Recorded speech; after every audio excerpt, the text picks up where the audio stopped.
महत्त्वाची बातमी. सांस्कृतिक, क्रीडा व आध्यात्मिक नगरी म्हणून प्रसिद्ध असलेल्या संत्रानगरी वरुड शहराच्या इतिहासात प्रथमच शहरात मोठ्या प्रमाणात देह व्यापारासह चौकाचौकामध्ये दुकान थाटून वरली मटका खेळल्या जात असल्याची चर्चा असल्याने आता सर्वसामान्य नागरिकांमध्ये संतापाची लाट उफाळून येत आहे.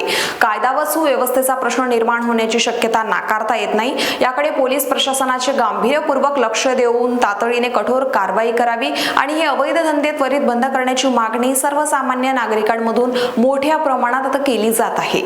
प्राप्त माहितीनुसार संत्रानगरी वरुड शहर हे सांस्कृतिक, क्रीडा व आध्यात्मिक नगरी म्हणून प्रसिद्ध आहे.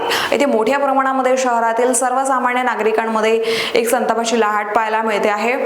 तर या शहरात शिक्षण संस्था, bank, hospital, petrol pump, hotels, lodging, दुचाकी, चारचाकी वाहनांच्या शोरूमसह मोठ्या प्रमाणात संत्रा व्यापार असून दिवसेंदिवस शहराचा झपाट्याने विस्तार होत आहे. आणि अशातच आता शहरात अचानक गेल्या काही महिन्यांपासून मोठ्या प्रमाणात देह व्यापार सुरू असल्याने सांगण्यात येऊ या ठिकाणी आंबट शौकीनांसाठी 500 रुपये प्रति तासाप्रमाणे सर्व सोयी उपलब्ध आहे. त्यामुळे नागरिकांमध्ये एक संतापाची लाटही आपल्याला पाहायला मिळते.